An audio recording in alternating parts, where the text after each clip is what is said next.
Good morning.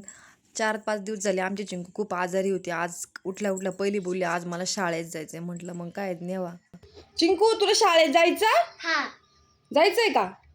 पण तुझं दुखत आहे ना, ताप येतोय ना, मग जायचं तरी? बर जाऊ आज. मग आजारी असल्यामुळे 4-5 दिवस चिंकूला शाळेत नेलंच नव्हतं. त्यामुळे आज हट्ट करून शाळेत गेली होती. मी आले तर तिचं माझ्याकडे लक्षच नव्हतं. मित्रमैत्रिणींमध्ये एकदम मस्तपैकी हात वर करून खेळायचं काम चालू झालं.